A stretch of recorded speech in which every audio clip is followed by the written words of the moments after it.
You know what? You're right. And I got that. That part's recorded. So Good. So it's on record. Just you can have it. You that one, said, Adam. I am right. That's for you. Thank you. Mm-hmm. Today, I am here to give you the assurance that I have not forgotten you. If we want to see the new evangelization become more than just jargon, if we want to see it grow legs and gain traction and change the world, we have got to take seriously our responsibilities as husbands and fathers, and especially as sons of God. I want to propose to you then that something that our world is desperately in need of in the midst of this crisis is Catholic Christian masculinity. If you want to be a good father, then bring your children to confession with you. I can't get there unless I become a man of ascesis, a man of asceticism, a man of training. A man not doing penance, a man not disciplined, is not a man. You guys have upped your game. You know what, guys? I gotta say, I love the concept of Man Show. Warning: the Catholic Man Show is about to begin.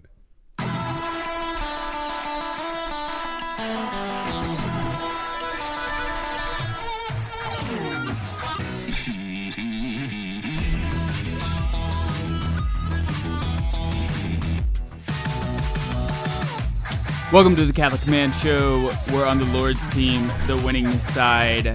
So raise your glass. Adam Minahan here, sitting with David Niles. We don't have Juan here or Jim. Juan is our producer and best friend, and Jim is our bodyguard logistics manager, and also one of our best friends. Speaking of Juan, ¿Dónde los paper towel? He used them all. That's what you were looking for? I was wondering what you were looking for. Yeah. Yeah, so he used them all last time he spilled a beer. But we have did he really? Yeah. But we have a special guest with us today, Father Ephrem, Dominican priest of God from the St. Joseph's Eastern Providence of the Dominican House of Studies. Is that close? Well, actually, I live at St. Dominic's Priory. It's the other Dominican place in D.C. Okay. I mean, okay. I wish First, the oldest in D.C. Oh. Senior. I wish I lived in a place that had 2 Dominican places. That would be awesome. That would be pretty cool. Yeah. But not D.C. I like Tulsa. I actually don't want to live in D.C. Yeah. And I wish I lived in Tulsa. Yeah. You guys should all just come here. That would be better. That'd be really cool. You could I don't know, do you guys have family, like a weekly family meeting? You could propose it. Monthly? Like a chapter meeting? Ooh, yeah. Yeah. Like a chapter meeting. Yeah. Yeah. You guys, next time, Father Ephrem, you should be like, I have a proposal. The cool thing is I'm actually the chapter secretary. So the minutes reflect whatever I put in them. Yeah, it actually doesn't matter what they're all saying. A resolution was reached, unanimous vote. To sell the property. Tulsa. and move to Tulsa.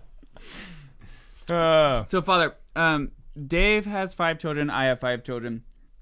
Everywhere we go, pretty much, we get a lot of, if we go together, all of our families together, we get a lot of looks, right? There's a lot of, I don't know if you noticed today, walking out of the restaurant. That's what we're going to bring up. Okay. So the hilarious thing is, so we all have dinner, or lunch, I'm sorry, right after Holy Mass. This is today, yeah. Today. And we're all walking out of this restaurant. Yeah. And there's a bunch of what appears to be seasoned Protestant people sitting in the chair, and just in the booths. other regular people. And as we're all walking out, lined out, there's 10 children, 4 adults, and then a Dominican priest. And so it was hilarious because you saw all the eyes getting bigger and bigger with all the kids continually going, and then there's some guy in a white robe at the back, and so I saw this old lady. She was her eyes just kept getting bigger and bigger, and then she saw you, and she looked over at her husband I have no idea what I just saw. I think that guy's a magician. Yeah. Right. Yeah. The wizard party. Right. Yeah. Yeah. It was a long walk. It took a little while. Yeah. That wasn't my fault. That was you guys. Was that a parade? Cool. Yeah. Procession. Yeah. Yeah. But no, it's great to have you on. It's great to have you here in Tulsa.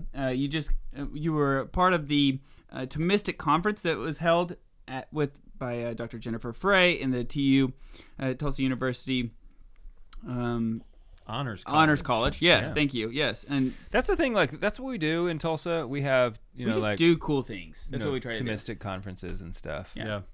There's apparently like an Irish conference going on somewhere too. You know what? Our daughters are dancing. Irish dancing. They performed in it yesterday. Yeah. Wow. Okay, How cool. awesome is that? Mm-hmm. Super cool. Yeah. So that's where you guys were yesterday. No. Actually, no. We were at a men's conference in Oklahoma City, but okay. So another really cool thing. We all missed the Irish. We did. We did. We were negligent fathers, not there when our daughters were performing. Yeah. No, on the fine. biggest stage of their life. Yeah. They won't remember it forever. I'm sure not. I really am. You know what? I'm hoping on that. Yeah. Banking on it. But also we were at the Oklahoma Catholic Men's Conference. Over 1,000 guys gathered together. We had Chris Stefanik, Jeff Cavins, a bunch of like top-notch speakers. We had, I think the count was 750 confessions heard. Out of like 1,000. That's batting good odds. That's good. Yeah, that's a high. Yeah. High batting average. Congratulations. Thank you. That's for your service to confession. Yeah. I didn't do any of it. Like some guy actually did try to come up to me and confess. I was like, listen, I can't give you absolution. I mean, you can keep going. I mean, finish what you're saying because I'm actually really interested in it. But yeah, send them to me. Mm-hmm. Yeah. Mm-hmm. I like hearing confessions, which I don't know if I shouldn't say that. Does that seem weird? No. Yeah. No, I think priests say that a lot. Yeah. Like very holy priests actually say that a lot. I was actually going to ask you how much opportunity do you have to hear confession? More opportunity than I take advantage of. But yeah, I mean, I'm in my assignment is an academic one, so it's sort of like as much as I sign up for is what I do. Like it just parishes in the area. Is like that what a it sub? is? You like kind of sub in, right? There's subbing in parishes. The Dominican House of Studies is not a parish in D.C., but then St. Dominic's is, so we have a parish church with daily confessions. Like on the campus? Yep. Yeah. Okay. Mm-hmm. That has parochial priests? Wait. Yeah, no, I didn't mean parochial. I meant secular priests? Nope. No, we are have a pastor who's one of the friars in our community, and then the rest of us living there. There's like 25 friars there altogether. Mm-hmm. Only a couple of them are assigned full-time to administration for the parish. But the rest of us sort of fill in, say Mass, hear confessions, do other things. Nice. We had a big, Father Gregory Pine preached for an event there the other day. It was the vigil of the day of St. Thomas's death, March 7th. Yes. So, which is the same occasion for this conference that I'm here for. Uh-huh. What was the highlight of the conference for you, other than your talk? Well, did you like the qualification? No, I mean Dr. Don Prudlow, who's a historian at TU and studied at the University of Virginia under a Dominican friar named Father Augustine Thompson, so he was there too. But Don Prudlow gave the opening sort of evening reflection on the life of St. Thomas, and it was extremely beautiful, and it was one of the greatest things I've ever heard about St. Thomas. And for a Dominican, that is high praise. I know, it was sort of like embarrassing. I was like, what? I mean, well, he's able to show his zeal in a kind of, disinterested way, I guess. Okay. And you could see that he really took St. Thomas as a hero and a brother, and saw many things through the light that St. Thomas kind of casts in history, but also in the present. So it was just really moving. That was the highlight. It was all downhill from there. Well, he has a book on St. Thomas Aquinas, yeah. Like basically kind of a biography of St. Thomas Aquinas. So if you want to look that up, I think the title is Thomas Aquinas. But if you just Google Thomas Aquinas Prudlow, you'll be able to get that book. Yeah, it's really good. I'm almost done with it. So excellent. So can I just give an update on the pigs? I know. Oh yes, everybody. Ephraim's here, but I just. Yes. We saw last week. There's like 4 people that like are very interested in this. Yeah, but I don't want to let them down. Right. Yeah, I understand. So we had some setbacks this week. I feel like he says this every week. Yeah, these were a little. Coming. Yeah. Yeah. This was a sad, tough week. I had some sick pigs. I was doing everything I could to say piglets. They're like babies, right? Piglets. Yeah, yes. piglets. Yeah, that's And they were just like lethargic. So we lost 3 this week. It was a tough week. The first one, it was like really hard for the kids because, death is always hard. But these piglets, they've been like holding since they were born and like just like loving on them, right? It's not like when a chicken dies, like who cares? yeah, it's like I was hungry like anyway. when a chicken dies, it's like dang it, like I'm gonna have to go get another chicken now. Like it's just a chore. It's kind of like a bug. yeah. Yeah, but so like we lost 3. I think at this point I have a handle on. I think it was a bacterial infection. I don't know what exactly it is, but it's better now. I think all the piglets have died that are gonna die. So I did. No, they're all dying. They will all die. They will. You're right. The end of these pigs is death. Is death. Yeah. Right. Hopefully a healthy one. Right. Not like a Sickly one. Yeah, exactly. Not a disease-infested one. But I did have to have more than one. When they died, I would have a very private flinging them into the neighbor's trees ceremony. And the neighbors know. yes, So the neighbors not have that private. Yeah. There's a bobcat that lives in the neighbor's trees, and so look, It works out. Circle of life. yeah, Yeah. it is. So anyway, Dude, I didn't tell that's you where this. we are. Just tough lessons on the farm. Honestly, it was a little bit interesting because I don't often feel like a failure, but I was having to confront emotions and feelings of failure this last week, which was a little bit of a challenge. We should talk a lot more then. Yeah. Well, typically I'm just awesome. Okay. All right, so we're here with Father Ephrem. We are going to be talking a little bit about fatherhood, maybe a little bit. We'll see where the conversation we're goes. just gonna find out. Yeah, we'll be right back.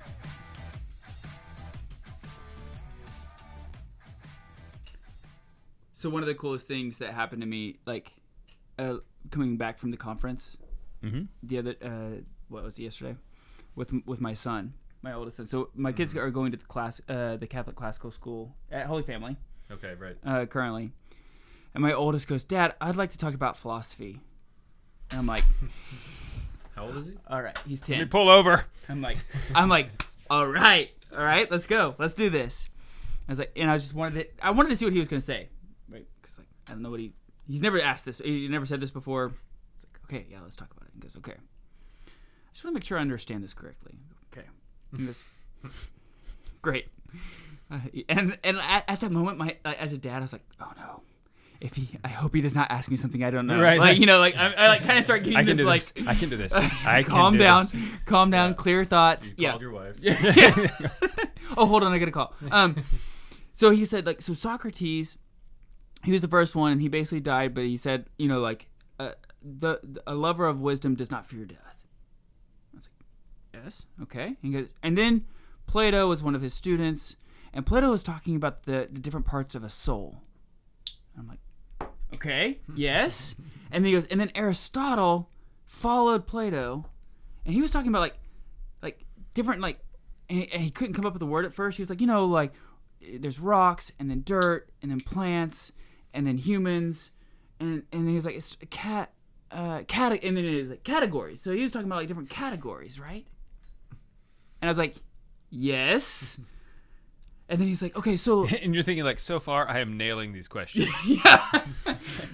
And so then he's like, so That is correct. yeah.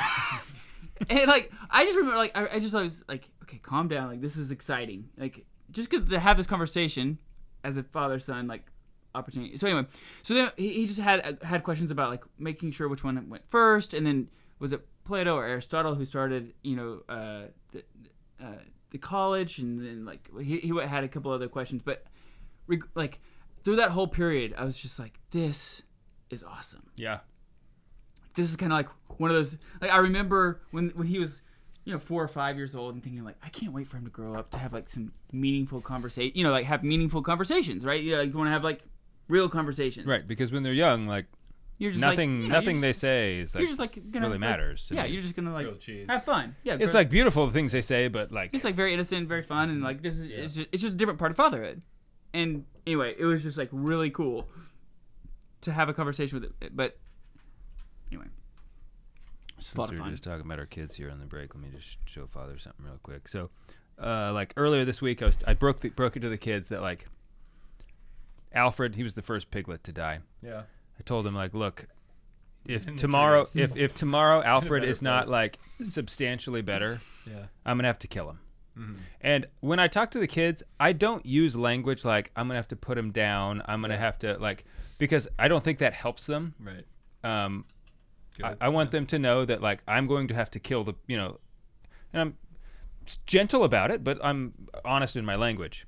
And they were like, say like, no, don't do it. And I had to like, well, look, he's suffering a lot and he's not getting better. He's not like, It's gonna happen. he's not eating and drinking. And so like, we could slowly watch him starve to death, or like we could do the thing that we need to do because he's a pig. He's not a human being, right? Right. And so then I got them down for bed, and then I was going out to check on Alfred, and I found this note taped to the door. Fifth commandment. So do not kill Alfred. Help. Do not kill. Fifth commandment is Kamand. It took me a couple MINT. So I'm thinking about starting a new breath mint company called Kamand. Wow. Sadly, Did you find minutes later, when I got out to the barn, he was dead. So it's like, well, sorry. You didn't, but you didn't kill him. But it was like, you know He was what? already dead. It was also no. I didn't kill him. Yeah. So I didn't. My Your daughters hand was stayed. don't have to like. I don't have to become a murderous father in the eyes of my daughters. Yet. Yeah, which was good. But also I was like, man, how many Catholics could tell you what the fifth commandment is? You know, like, or which one is thou shalt not kill? So, Yeah. yes. This is working. It's always great whenever We haven't got to philosophy yet. Like that's pretty like, cool. Philosophy. Yeah, he knew like Socrates and like all that stuff. Yeah. Like, sweet Socrates man. Started it. Yes. Yeah. Yes. It's always cool whenever you finally get conversations like with your kids, and all of a sudden you realize it's working. Like this whole parenting thing is working, because there's a lot of times, many times, where it's like I don't think they're listening. I don't think they're getting it. I don't think we're doing it right. They're Like, not soaking it in. yeah, maybe Right, we're yeah. not doing it right. You It's know, not like even happening subliminally. yeah, it's just like it's very apparent they don't get it. And then like when it does, and you're like, what? They're listening. They heard. They understand it. Mm-hmm. It's rewarding. Their ability to like be paying attention when it looks like they're not paying attention is astounding. Yeah. Honestly. All right, let's keep going.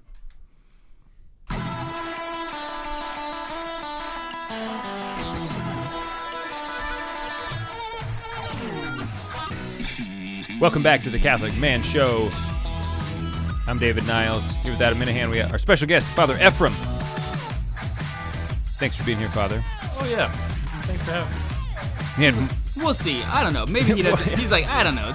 This is maybe a huge. you're welcome. Yeah, I regret this. I'll reserve judgment Yeah. till the end. Yeah. I will leave. So, Father, you were telling us that you became Catholic in 2010. In Correct? a certain sense. Yeah. Well, so you said like you found out you were actually baptized Catholic. Right. At a young age. Yeah. Both a convert and a cradle Catholic. How interesting. Yeah. So you were baptized Catholic, but you didn't know that I you were didn't know. Yeah. Okay. Yeah. So How did that happen? my mom had me and my sister baptized Catholic. She had been, raised Catholic, but there was no. We didn't really go to church after that, and then later on, in life, my dad and my stepmom started going to a Methodist church. So that was my first conscious, Christian life. Okay. So what drew you to Catholicism? It was largely, in the first place, it was this young couple. They were my camp counselors at Methodist church camp, and they were. I mean, they sound like really good Methodists. They were, yeah. I mean, they were doing it all right. Telling me about John Wesley. You know about the Wesleys? Yeah. My great grandfather, Dr. Stanley Niles, was president of Iowa Wesleyan University. Really? Mm-hmm. Niles. Welsh, yeah. You're Welsh too?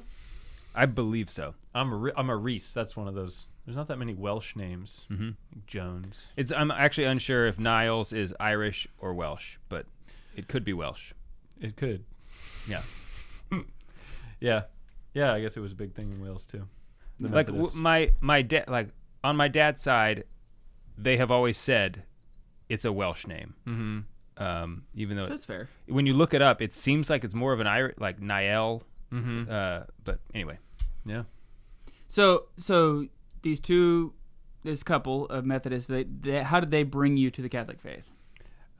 They told me that the Catholics were basically right about everything. It was just sort of like Okay. the guy Chris Klopp. He was a seminarian at Duke Divinity School, where there was something at the time almost like the kind of the Oxford movement. John Henry Newman. It was like this very, they were in favor of reading the Church Fathers and sacraments and intercession of the saints and a doctrine of, various Catholic sounding doctrines. So I was getting sort of Catholic pilled as a Methodist teenager, and there was a theologian there at the time named Stanley Hauerwas who said lots of like funny and cool things that made you think that the Catholics were an awesome kind of Christian. So I went along with that for How several interesting. years. Yeah. Yeah, it happens. Okay. I don't know. Because it is You true. don't often hear those stories. You hear the ones that are the opposite of that. They're pulling sometimes. people away from the church. Right, Yeah. but Yeah, it was thank God for crypto Catholic. I mean, I find it seems like a lot of Protestant seminarians, learn things about the church that dispose them towards greater understanding of the Catholic tradition, but then sometimes are hampered by various difficulties and responsibilities, and so. But I was free to become Catholic, so eventually I did. Fascinating. Yeah. So, how soon after you converted, did you discern the priesthood, or did you discern priesthood first? Was it celibacy you discerned first?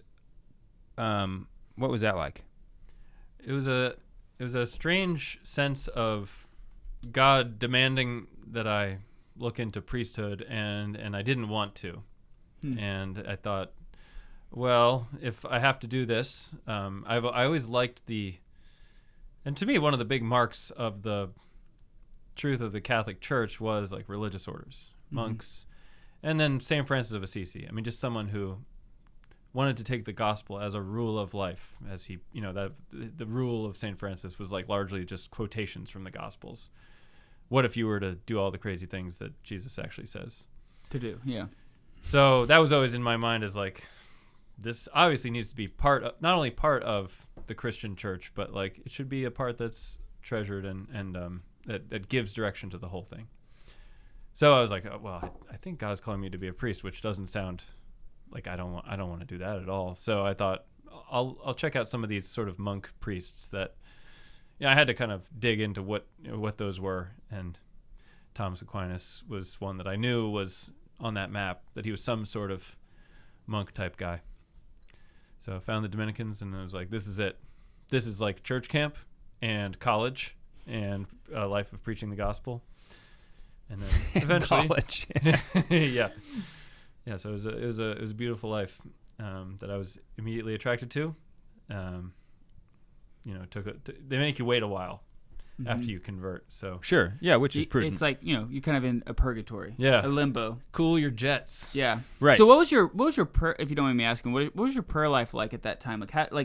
Because obviously to be able to hear a vocation called from God, especially the way you put it, like Yeah, he was it's like- commanding you. it's like, so obviously you had a prayer life. Like what did that look like? Yeah, I've always had.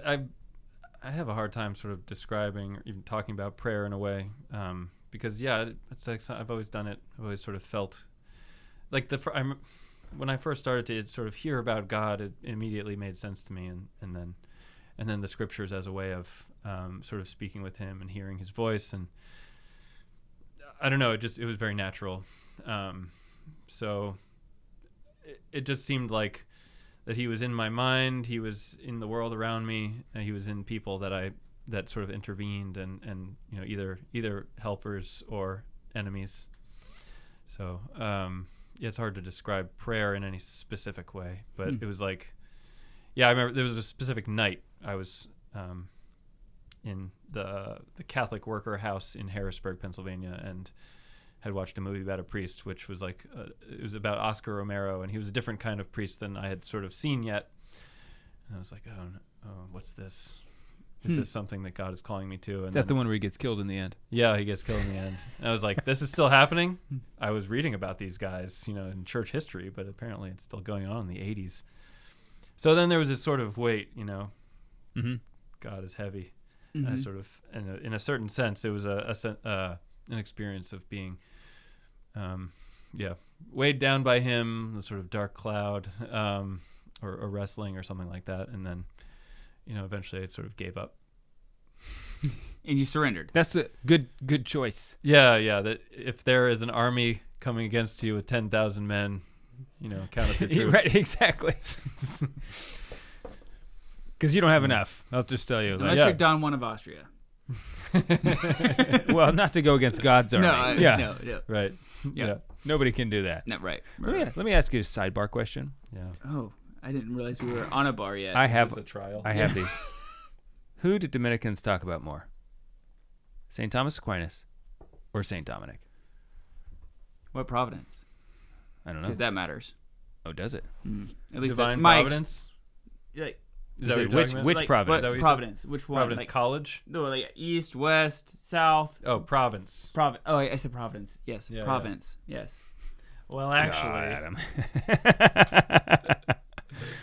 I don't know. I mean, so it's definitely, the answer is not definitely Thomas Aquinas. we've been like, there's been a lot of like St. Dominic juice being pumped into the Dominican machine in the past 50 years. All right. And I'd like some of that. Yeah, Sounds like good stuff. Yeah. It's cool. It's like you don't necessarily know about him when you approach the Dominicans for the first time, but then immediately it's like, oh, of course, yeah. What? Of course I want to know about St. Dominic. Yeah. Yeah. And he's mysterious. Like Jesus, he didn't write much down. Mm-hmm. He wrote down a little bit more than Jesus did. Mysteriously, he founded the Order of Preachers, but do we have any of his sermons? No. So there's something, something cool about the fact that there's that the record is sort of rumors, history of his presence.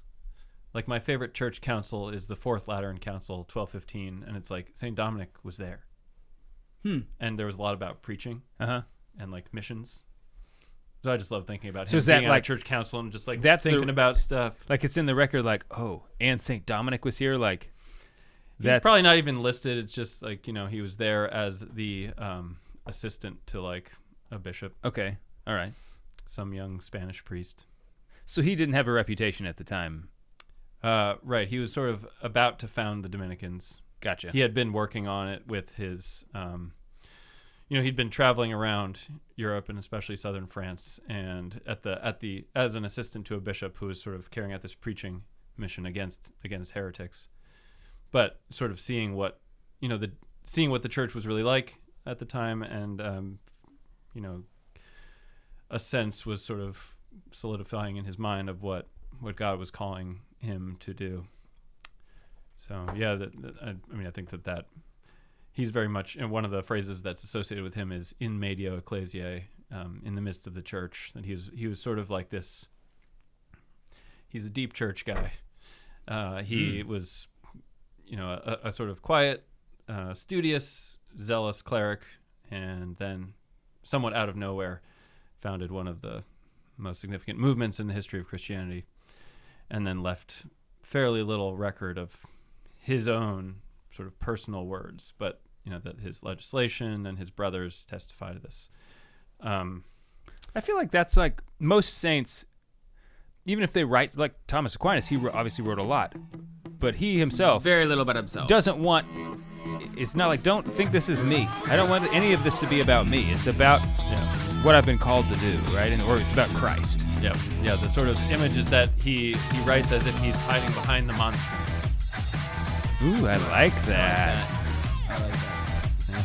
All right, we're here with Father Ephrem, and we will be right back. I'm interested on these household preaching. That's what I was about to ask too. I want to go there. Great. Cool. Okay. Why are there breaks? For the radio. Radio. So we have to take So it's radio. This airs on radio on the Catholic radio stations. Yeah. So we have to take breaks for commercials. So it's currently on radio. Mm-hmm. Okay. And then later. But we can go like segments. Yeah. So it just gets inputted into radio. So like we don't have to take. It's not hard breaks as far as like we have to wait 3 minutes and then hit and go again. Okay. Is this 4? This is 3. 3. Yeah. Right. Yep. I bring us in. You just brought us in. I brought First, that's Yep. that's why I was confused. All right.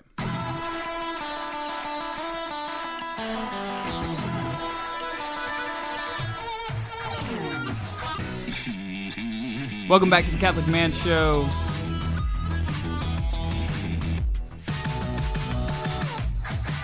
We're chatting with Father Ephrem. Understood kind of a little bit of his vocation story, his calling to the priesthood over the break. We're sitting here. We haven't even talked about that. We're sitting here drinking a nice pint of Chimay blonde. Yes, not the blue or the red, which we haven't actually had a beer in a long time on the show. that is true. What is this? Just Laetare, I think. You just haven't had a beer for a while.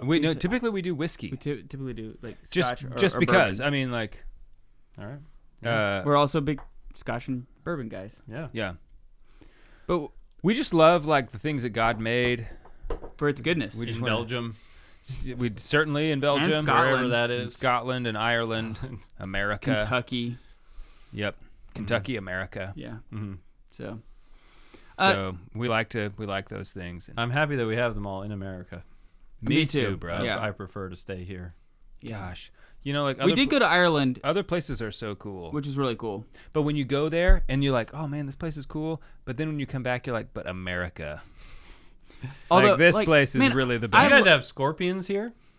Yes. Yes, But I've not only bad. seen like one in my whole life here in Yeah, they're Oklahoma. not bad. But we do have them. Technically, yes, but How big was it? Oh, like 2 inches. That's not mine. The one I saw was not that big. About like that. That's when I saw. That's really like, that's like spacey to me. That's something else. That's just a different world. Yeah. Scorpions. I don't like scorpions. No, I'm not a big fan. You don't seem excited about them. I'm glad I don't. I've only seen one in my whole life. Ooh, here's a hot question for you. Like Aquinas talks about how he does not see it reasonable, I guess, to be that animals are in heaven. Like, but there's a lot of debate on this, right? Depends on if you're Augustinian or Not serious debate. well, so one of the pushbacks is like, well, in What is the Revelation- argument that animals are in heaven? Well, in I mean, I know like, that we see there's biblical imagery of of them. things that are like that. In at least in the vision, seems something like an animal. But to me, when you read them, it's like it's not a lion, right? Well, Peter It's- Kreeft talks about this as well. Like, that he's actually Whatever it is, it's definitely not a lion, even if it has like the head of a lion. Have you ever seen a lion that had like a different body? Like, that's not a lion. So like, it might look like parts of a lion, but it's clearly not an animal, not earthly animal anyway. I mean, yeah. I mean, I'm not of the opinion that sorry, they're I was like animals. really vocalizing at you there. Yeah, like that as I- if you that had this some is the stance. This is a stupid idea, but No. However, I hope Father agrees with me because that'd be really embarrassing. Anyway, Jimmy Akin talks about this actually on one of his podcasts, Mysterious World, recently, and he says that it's for several different reasons, and I don't want to like butcher it, but one of the reasons he talks about is like near-death experiences, which people have, and they come back to life, and that through those experiences They like that they met their dog or something. they've seen one of their dogs or animals or things like that. So I was just curious on like if you thought there are animals in heaven. I mean, I do think it's worth just sort of like, talk about how there's heaven and then there's the new, the resurrection, different things. In a certain sense, neither of which is really like something we have a menu of what's going to be there. Heaven a little more so, I think, and in that, it's like you'll see God and I think it's worth just sort of like hammering on the idea of you'll see God, and God is the thing that all this stuff came from, and it exists in Him in a more real way. I know that there's sort of like it's about relationships. It's about like my dog, Rugby, right, and how I love him, and I want him again. So I don't know. I find that hard to sort of, but it's just like you don't have a body. You just don't have a body. If you are like in communion with the source of all being, like that dog got its being from that thing, so like maybe there's a reflection of it. And we don't know. We don't know what it's like know. where like the thing in the mind is more real than the thing in the world. Like we don't know what that's like. In this case, when there's something in the world, it's somehow like more tangible, more real than the thing that it was when it was just in the mind of its maker. In the case of God, it's the opposite. It's more real in His mind in a certain sense than it is outside of it. Sure. So that's hard to reach. So So Descartes was right. Don't about say God. that. Don't. How dare you? I'm just joking. I'm going to unplug your mic for 30 seconds. You're in timeout. Do you like Descartes? I don't like Descartes. I didn't think you did. I don't like Descartes. I hope he's in heaven, though. I do hope he's in heaven. Yeah, I mean, I guess he was pretty Catholic, so yeah. God willing. Yes. I haven't said mass for him yet, but I could. Unlike Genghis Khan. I haven't done Genghis Khan, but somebody else. Okay. St. Dominic's apparently. A coworker. Coworker. Yeah, I heard from a coworker. Yeah.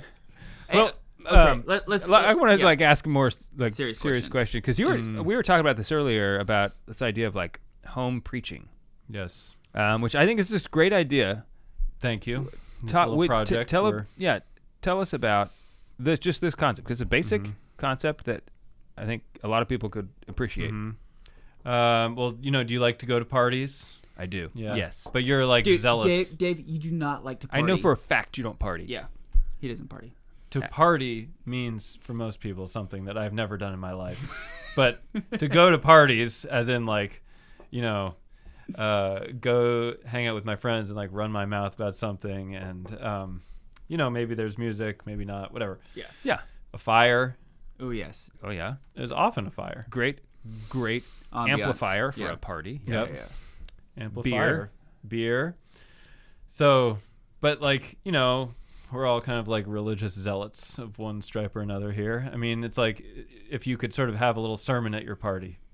You wouldn't want to do that because it would like break the flow of the party. But if you plan ahead of time to do that, that's kind of the idea, is that you have a little house party, but at a certain point there's a pause, a substantive sermon, and then maybe some time of prayer, like a decade of the rosary, and then maybe some thoughts, question period type thing, optional, come and go.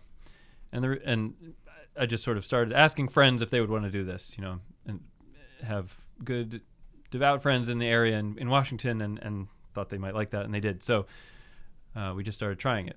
And it has different advantages. So a lot of people who would be the most promising, or whatever, the most like people who would most benefit from a robust, long, serious sermon are the people who have a lot of kids and go to mass and maybe can't devote their whole attention to hearing a sermon. So it's like you get a babysitter or whatever. You somehow provide the context for... What you do is you invite your friend who has older kids. Exactly. You get the older kids. Then you don't have to pay them.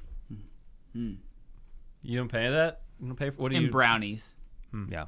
Brownies. And it's like... Because you Coca-Cola. don't formally say... Praise. You're going to babysit. Yeah. You just invite them over. And just say, hey, watch and these they kids. And they're like, all right, the kids are going to go over there. Yeah. And this is your layperson genius, Yep. Because I didn't even think about the babysitting thing. I was just like, well, I'll just shout over the kids. But my friends who, hosted the first one, they were just like, we hired 2 babysitters. So, yeah. Whenever I go somewhere, and if the Biddles are there, some of our friends, I say, sweet. I don't have to watch my kids anymore. Because they have these daughters who are just like magnificent. And they just like, oh. And they're like, the little kid's like, come with us. Let's go play. And it's like, this is great. So you get a couple magnificent Biddles. Yeah. Yes, exactly. Yes, that would work. And really, all the Biddles are magnificent. Yeah. All the Biddles. You would love That's what I meant. Yeah, exactly. So anyway, So then you can have all kinds of characters over too. You can have people who wouldn't maybe want to go to a church event or a academic talk about, like the grace of Christ. Your neighbor who maybe isn't Catholic. Yeah. Or your aunt, whoever. Your childhood friend who is like a, marketer for like a vape company or something, whatever. Hypothetically. Yeah. So then, it's different in different homes. So it sort of varies according to the genius of the hosts themselves, and gives an opportunity for.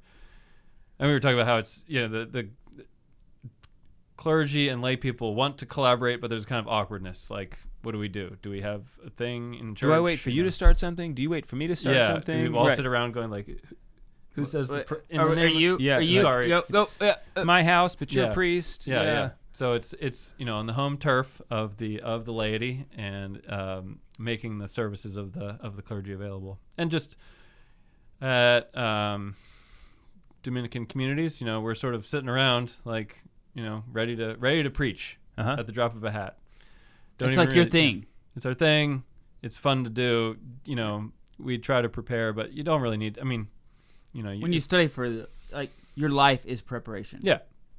So you could improve it, but if you don't improve it, it's like something that a large group of devout lay people are happy to just host and sort of amplify.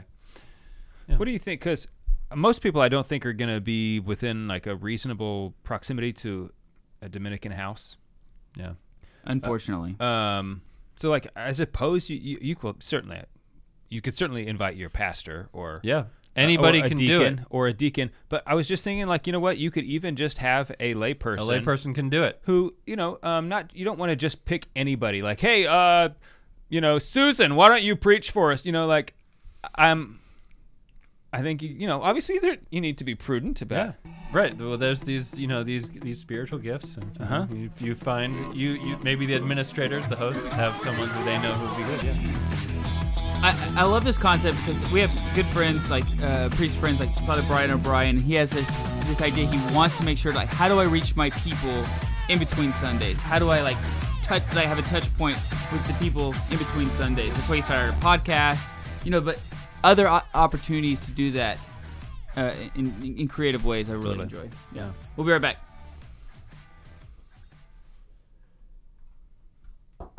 Cool. Last segment. Yep.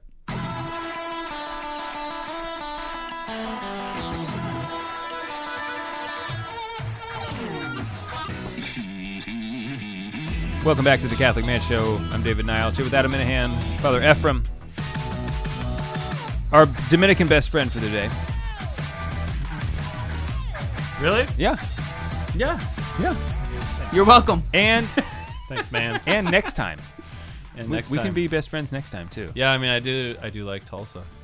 Yeah. We would love to have you out. Tulsa is great. Broken Arrow. Yeah, this is Broken Arrow. Yeah, we're like a 9-iron away from Tulsa right now. It's like, you live in Broken Arrow, you tell someone where you live, it's just Tulsa. It's just Tulsa. Yeah, I like it. Living on Tulsa time. We're not pretentious here in Broken Arrow. Like some suburbs, the people there are like, I'll be nice about it. And they're like, we are not from Tulsa. It's like, whatever. Okay, when you look at the map, it just says Chicago. Yeah. Okay, like, I get it. You're from the borough of whatever, right? It's called New York. Fun fact about Broken Arrow: we were one of the only places I think that didn't have a mask mandate throughout COVID. At all. Never did. It was so awesome. It was really interesting. Yeah.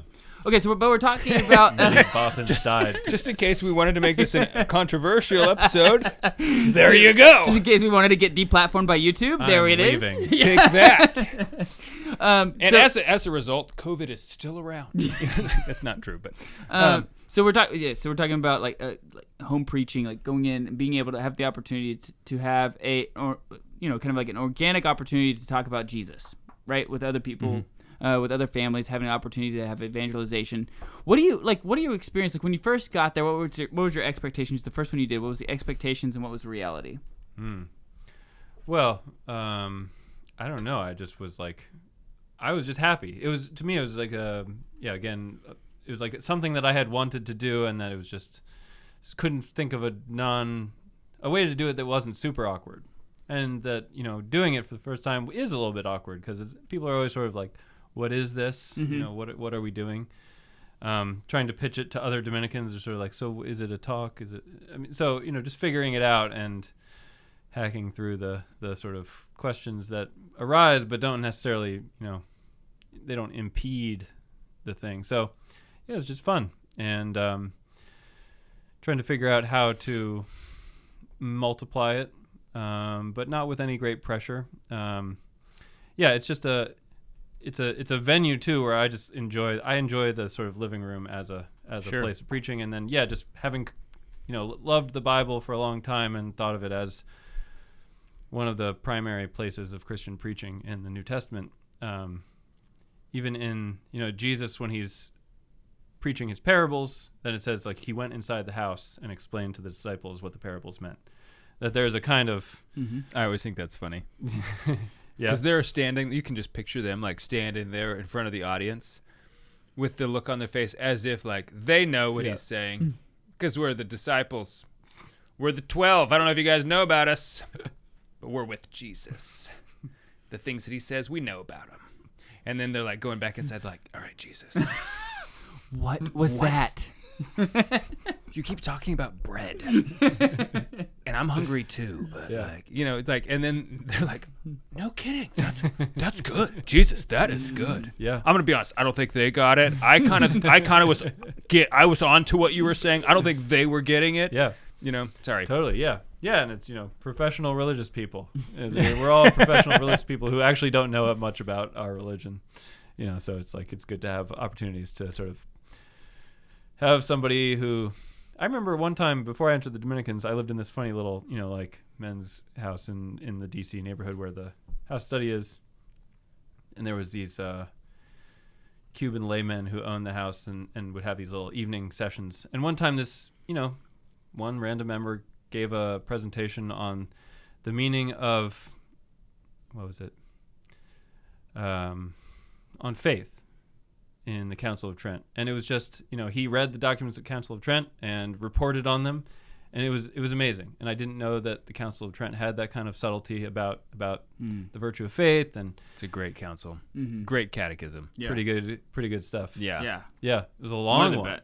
One of the best though. Like the catechism, I love the Trent. When you read the catechism, it's like talk about razor precision. Like, I love it. Yeah. They had to, it took forever to write those though. Did it? Yeah, it's cool stuff.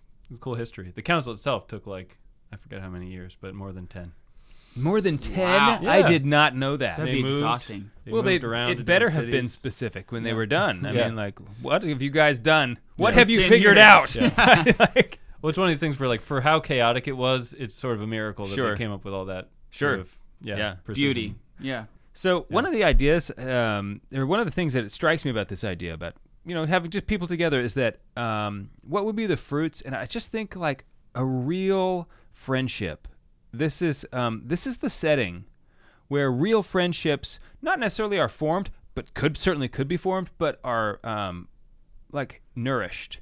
Where you're getting together, it's a leisurely setting. You're reaching out for the good things that lie at hand, and then you're nourishing your mind and your soul on something good. Yeah. And then after the talk, and I'm curious where you think more of the benefit takes place.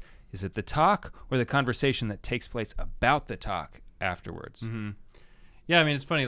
One thing in the Acts of the Apostles I like is that St. Paul does give this sort of house talk, and it's like do you remember someone falls asleep? The dude who falls out the window? Falls out the window Yeah. and dies. Exactly. So it's like, there's just a certain... He put the guy to sleep and he falls out the window to his death. Yeah.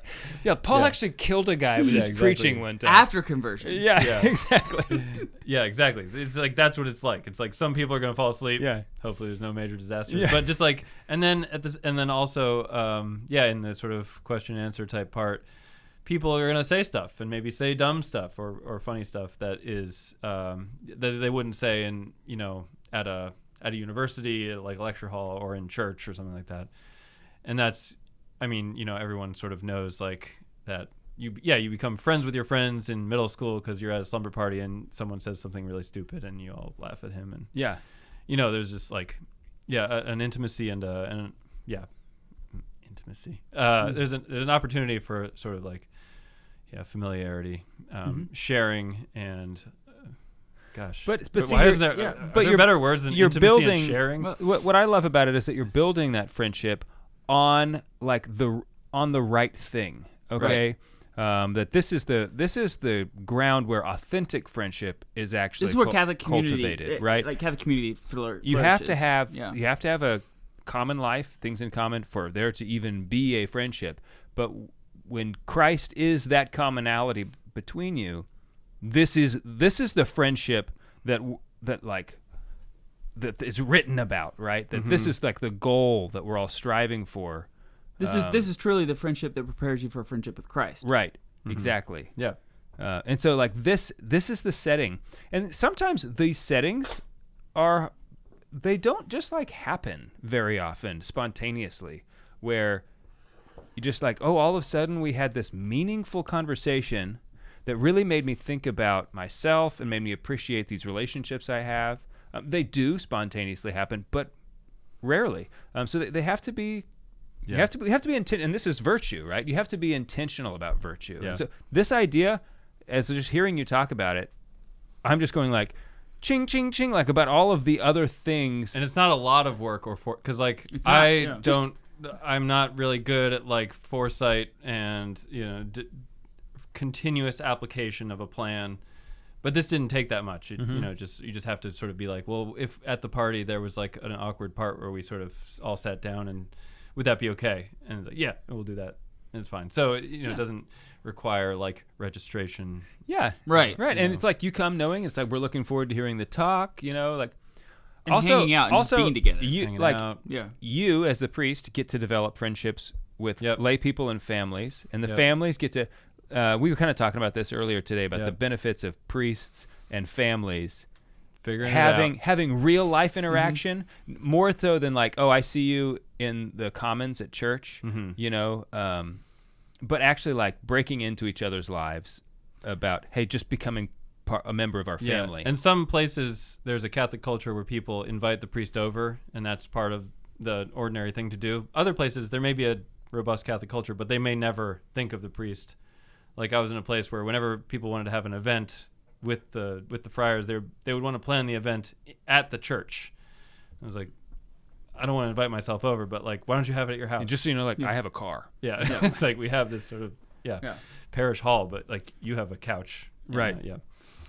Yeah, and one of the benefits I think also is for religious to be a part of our children's lives, right? Because like again, I don't like my kids watch football, right? They see a football player, they see the quarterback, they see what he does, they see how he acts, they see how he conducts, he leads the team, and he desires to be like that, right? And so similarly, like I want, and you see the excellences and sometimes deficiencies, right? Which is important, right? When you see a bad quarterback, and then a good, it's like, okay, now I know within reach. I know why the good quarterback is good and what and its importance, right? Right. So I want good holy men who are striving for holiness, who are striving, for heaven and to live out their vocation. I want those people around my children. Mm-hmm. Yeah. Yeah. So I'm curious what you think is the optimal number of people at this is 50 seems like too many, right? Because you're not going to have that intimacy is going to be diminished. 50 seems like too many. 5, maybe not enough. One of the other friars, I was sort of like there was one where a couple a few of the couples had canceled, and I was sort of warning the friar who was going to be preaching at it. I was like, there might be like 8 people. He was like, I would preach to one person. That would be awesome. You know what? I would be there. I would be that one person. Yeah, I would love to be that one person. Yeah. So 1 to 50. 1 to 50. Maybe 15 to 20 would be normal. Yeah. I mean, not counting kids. We don't count kids obviously, because otherwise it's like it's me and Adam and all of our kids. We're already at 14. So thank you, Biddles. Yeah, thank you, Biddle. Yeah. Father, thank you so much. We're out of time on the Catholic Radio. Go check us out on our podcast, thecatholicmanshow.com. We're on the Lord's team. The winning side. So raise your glass. Cheers to Jesus. Cheers. Cheers. Okay, so we can keep going for the podcast if you'd like for just a few minutes. Oh, okay. If you dig. or no? So what are you've done this a few times, this idea of home preaching in this scenario. You know what? Yeah. Before you answer that question, I just want to say this again. You didn't ask a question. You're right. But before I answer it. But I said I made haven't answered it either. I made a statement in such a way that I was soliciting a response. Don't let him slow you down. It's all right. But he was correct. Veritas. I just feel like this is such a basic idea. But yet it feels like a little bit like, wow. Revolution. Yeah, right? It's like, hey, why don't Well, who does this? You know those times when you get together with all those people and you know how you do that like a lot? Yeah. What if you talk about Jesus like for a minute? I was talking to my dad about this. I was like, yeah, I've been trying to do this thing. He's like, oh yeah, like when the mayor is running for office in Harrisburg, like he does this. You're right. I've Go been to the homes of some people who are involved. I have been to an event like that. Yep. Yeah, me too. Where a politician was there and to hear him out. Right. Yeah. And he's like, yeah, let me tell you some things and try to sell you on something. Yeah. Right. And that's pretty much what, we're... And then I bought a timeshare. I voted for the guy and he swindled me $50,000. Man, it'd be nice to someday, maybe. Yeah. So I just don't have 50,000. That's the point I'm making there. Like so someday, maybe I'll be rich enough to give. How much money do you have? Yeah, not that much. Before taxes. Yeah. It depends on. How big is your home? Depends on if my wife minus has been the garage. Been to the grocery store. So anyway, you have done this event a few times. Mm-hmm. Like, what is your pros? Do you have anything like, hey, this one went well, this one went better than the other one? This. Yeah, was there a nuance of some of those that you've oh, that was better or not better? Gosh, this is not my strength. Like troubleshooting, assessing things. Because I always do it. I'm just like, what a pleasure to do this. You're like, I'm the preacher. I'm just preaching. This is awesome. Yeah. I mean, there's one thing where I'm always trying to figure out, I wanted to make it somehow more, for the Q&A part, I wanted to be you can stay or not stay. And you could go up and have a drink and talk to your boys over in the corner. That's fine. And trying to find out, figure out the joints of the event, how to sort of do this sort of casual dismissal. But nobody would ever listen when I would say, and so it doesn't matter. I mean, it sort of seems like, getting together at all is kind of the main thing. There is also hunger too. So there's sort of the suburbs of Baltimore, I think, and Annapolis. We've been having good, easily successful events there.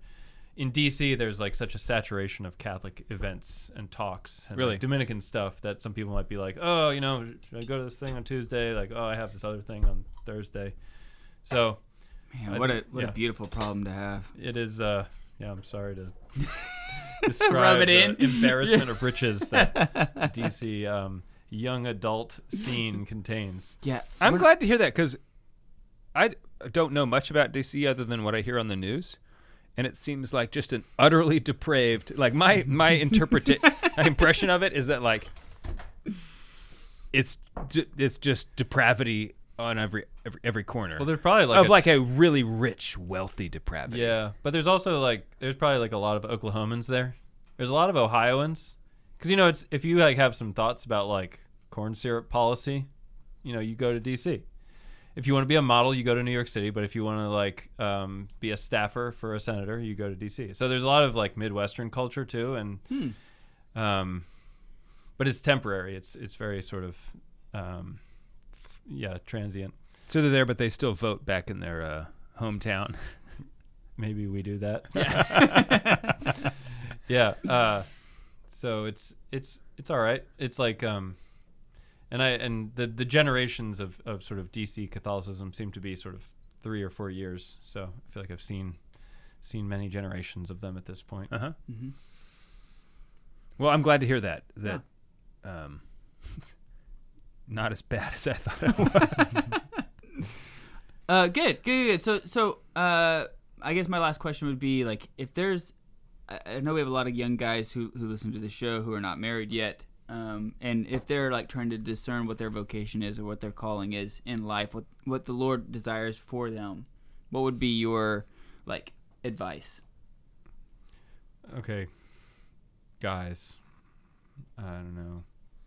The ones that aren't married. Women don't. So you kind of set me up. Women here for women the don't Dominican seem to need vocations help. pitch. They Is like that what I'm they hearing? like figure it out. I was like trying to softball this like. Jeez, I mean, like they should obviously be a Dominican. I don't even know. Well, not all of I don't them. even know No. how to say it. I want to. Yeah, I keep thinking about how I would have liked to be. As I was saying earlier about St. Francis. Like, I love the thing, but like if it were possible to be a Franciscan, I would have done it. Mm-hmm. But that's kind of the beauty, is that he created an impossible form of life. I mean, that the desire for kind of spiritual greatness, I mean, it's perfectly possible to be spiritually mediocre in a religious order, but a kind of freedom for greatness is easier in religious life. And so, whether it's in Franciscan or Dominican, or maybe What about Carthusian? Carthusian seems. And Benedictines? Yeah, I like Benedictines. I think that it's unclear to me what Benedictines are. I think that there is a really kind of broad tradition there, even though it is in some sense stricter than the Dominicans by design, and we are by design. I don't know, more flexible, legally more flexible, or something like that. Uh-huh. They have a breadth of tradition and of, there's a sort of constant reassessment of like, what is our apostolic life, and that they are in some sense apostolic, and just in different times and places that can mean Different things. Mm-hmm. Yeah. So I've always loved the Benedictines. I just sort of, I mean, one thing that came up a lot at this conference I was here for was just Thomas's Benedictine youth, that he was Benedictine as a boy. And when he defended the religious life against its detractors, he often did it in a way where he wasn't specific. He left it open so that you could sort of think that he was talking about, like, it was obvious that he was sort of talking about Dominicans, but the way that he was phrasing it, it's something that like a Benedictine or a Franciscan or a Cistercian could sort of step into that description of like, this is the following of Christ. It's a life of being transformed by God, by the Holy Spirit, and faith, hope, and love, and then becoming a kind of like volcano as a result of that. There's this sort of violence to that, and then a weaponization of it in the preaching of the gospel.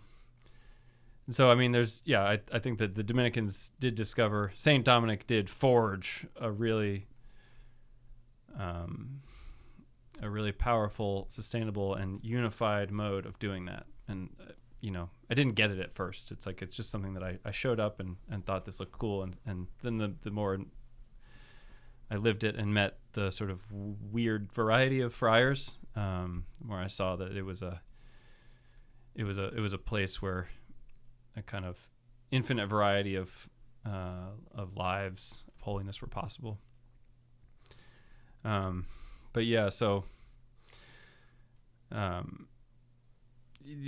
our approach to sort of vocation tends to be a little bit like laissez-faire, though. I mean, it's like, if you are free to marry and you meet a woman you want to marry and you want to marry her, then like you should marry her. and you should, just blast away at the evils of the world by means of that. But there's something, I mean, speaking in a specifically, I guess, like masculine mode, like there is an aggression that's necessary in the Christian life. And, that dads, I think, are getting into that.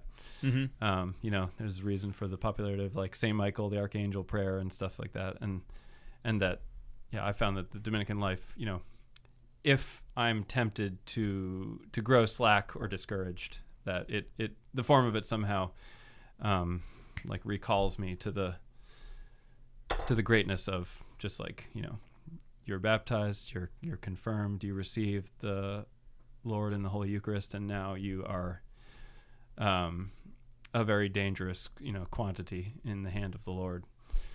So I think that, like, we need a lot of Dominicans. So I think I would certainly hope that men would just sort of see that and acknowledge it and try it out.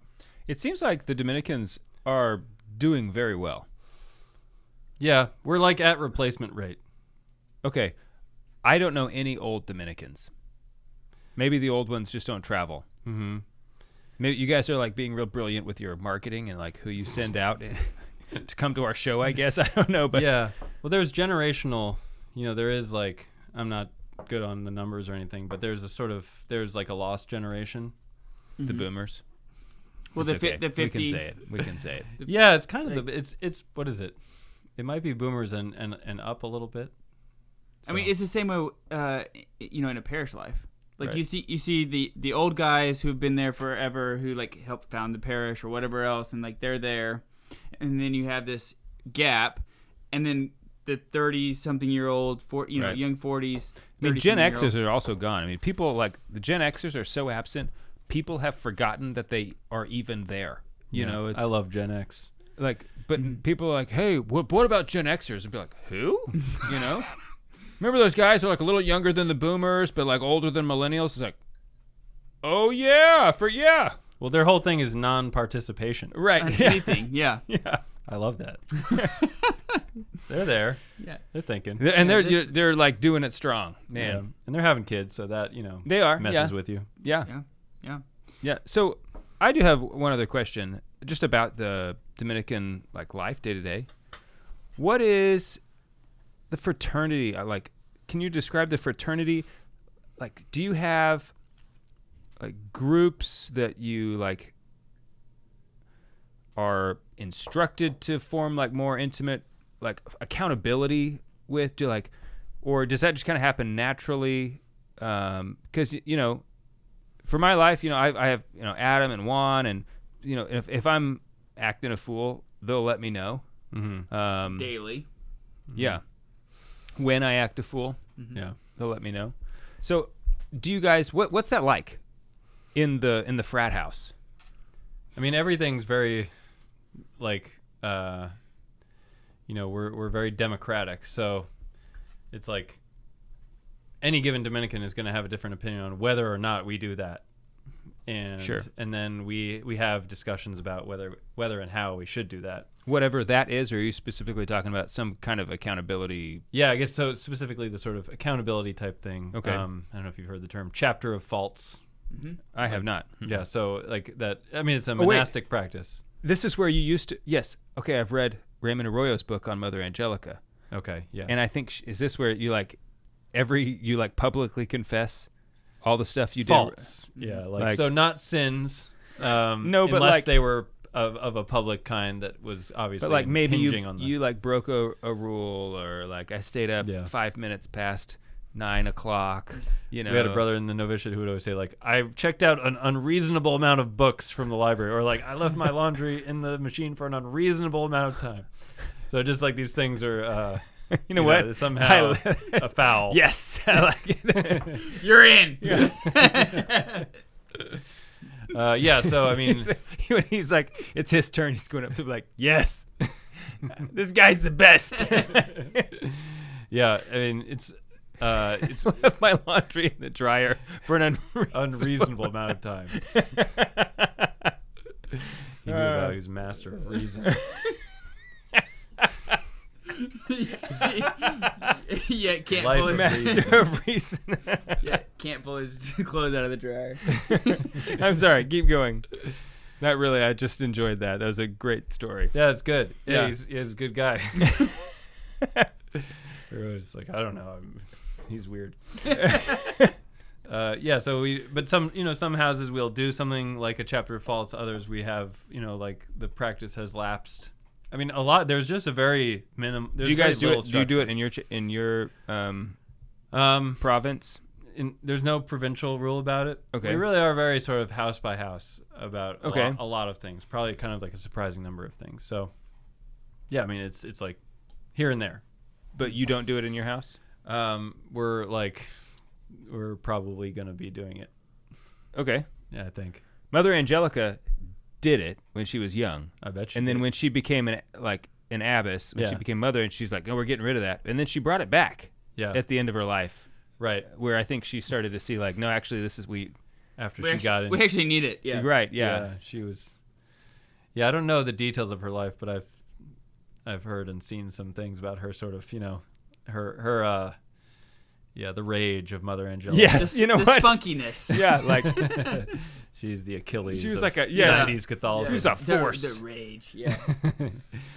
Father Ephrem, thank you so much for hanging out with us. Thank you for being here in Tulsa and coming to the conference, and hopefully we'll get a chance to have you back out here relatively soon. Good deal. Yeah, much appreciated. Thanks for having me here. Is there anything? I don't know if you have. Do you have social media? Do you have anything that we could like point them to if they want to check out what you have going on? I'm considering starting a Goodreads account.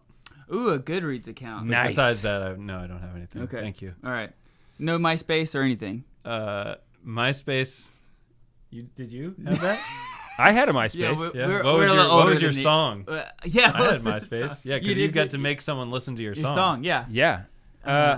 Mine was the Rocky song. Like I was Eye of the Tiger. That was mine. Eye of the Tiger. I was like Yeah. I still love to sail, so I had sticks. Come sail away. Yeah, That's cool. Yeah. It was pretty good. I mean, like, What was yours? I regretted asking it the second because it's not fair. Probably like a Weezer song. Yeah. It's like, first of all, like you can't a long you cannot time ago. judge Yeah, you cannot yeah. judge a man Yeah. today Yeah. by the Yeah. MySpace song he had back then. Okay, like It's not that I don't want you to know. It's that I can't. I wish I could remember. Yeah. Because I was the kind of guy, the kind of loser who was changing it every few days. Like, Yeah, sure. like expecting finally, I found the perfect. The one that fits me. expecting people to notice, It's like, like- oh, it's he, like- oh, it's like, like- Yeah. Is the essence of me. almost right like here. everybody's been waiting for me to find the right song. Finally, and she's now gonna understand me. right, exactly. Thanks so much. It was a lot of fun. Appreciate it. Thanks, guys.